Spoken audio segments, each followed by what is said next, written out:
Roger, basically the point you're making is not just don't listen to Silicon Valley as an institution or to companies, but don't take advice from specific leaders within the Valley.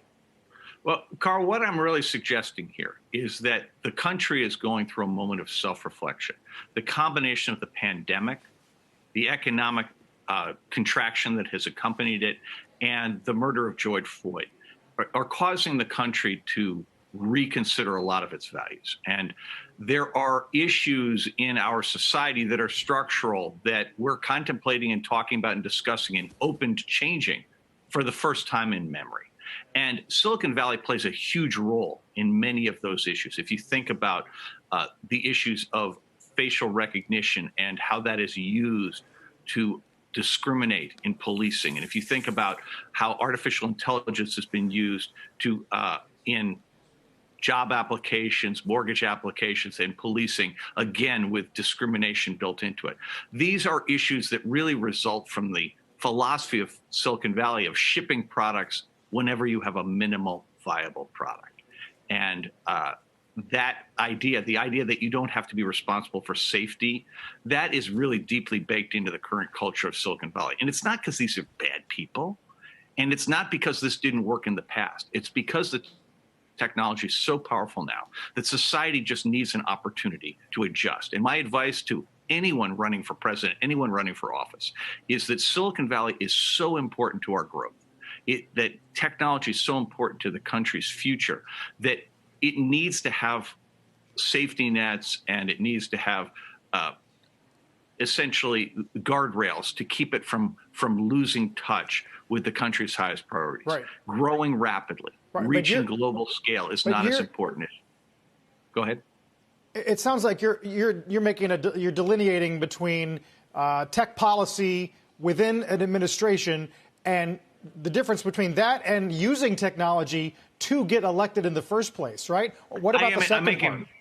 That is actually, Carl, that's a really important point. I very explicitly make the point in here that I think it's fantastic that so many people in Silicon Valley are engaging in politics, and the technology clearly has allowed fundraising to take place in a way that's democratizing.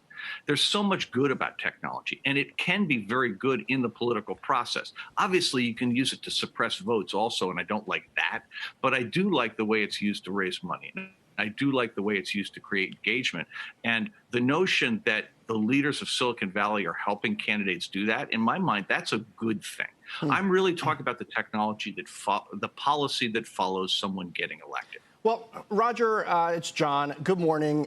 Much respect to you, as always, for your voice and your perspective. I'm going to push back hard on you on this one, because how can you say don't listen to Silicon Valley when you are Silicon Valley? Like, you're part of Silicon Valley. You specifically call out Reid Hoffman alongside Eric Schmidt. Eric Schmidt, sure, okay, get that. Google, data, surveillance capitalism, what you talked about. But Reid Hoffman and LinkedIn, for example, have a very different business model. PayPal, which he was a part of before, also different business model. He's on the board of Microsoft, which has taken a somewhat different tack, I think you could argue, from the likes of Facebook, of Google, even Amazon, et cetera.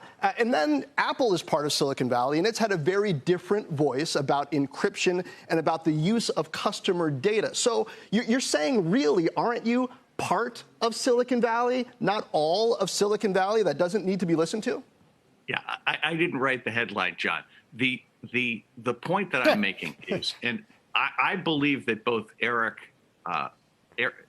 Schmidt and Reid Hoffman are brilliant people and manifestly incredibly successful and engaged deeply in politics. And all of that is fine.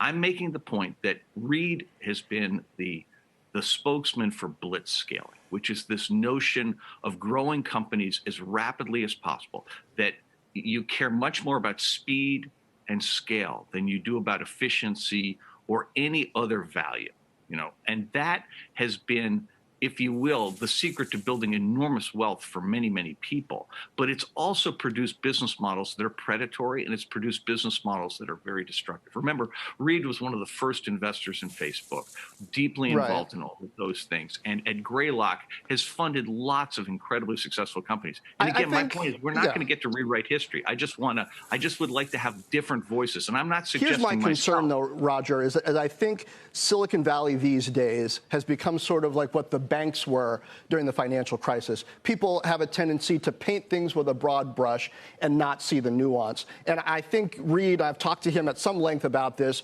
would nuance the blitzscaling argument. It's not really growth at all costs. It's under certain conditions, et cetera. But I just want to make sure you're not painting yourself and some other very experienced and thoughtful people in Silicon Valley with too broad a brush here. Well, John, I appreciate you drawing that distinction. The two people that I had recommended as alternatives are the scholar Shoshana Zuboff from Harvard, who wrote The Age of Surveillance Capitalism, and Judy Estrin, who is a technologist who was involved in writing the original protocols for the internet, one of the first women to start a company that went public in Silicon Valley, a long time focus on not just technology strategy, but also political strategy. And these are people whose experience and their incentives are different. And I would like to think that there are many people in Silicon Valley who fit that, and including people of color, like the people who run the Algorithmic Justice League at MIT would be great examples of people who could really contribute to this. What I'm trying to do is to get away from move fast and break things. That's really the philosophy that concerns me. So again, I don't want to dismiss all of Silicon Valley. In fact, quite the opposite. I want to be very focused that it's the culture that has led to the massive wealth creation of the last 20 years that, again, that was a great thing. Everybody should celebrate it. But going forward, if we're going to have something that is reflective of the culture today, that recognizes that the murder of George Floyd is causing the country to reassess its approach to race and to reassess its approach to civil rights, generally speaking, that's a moment in time.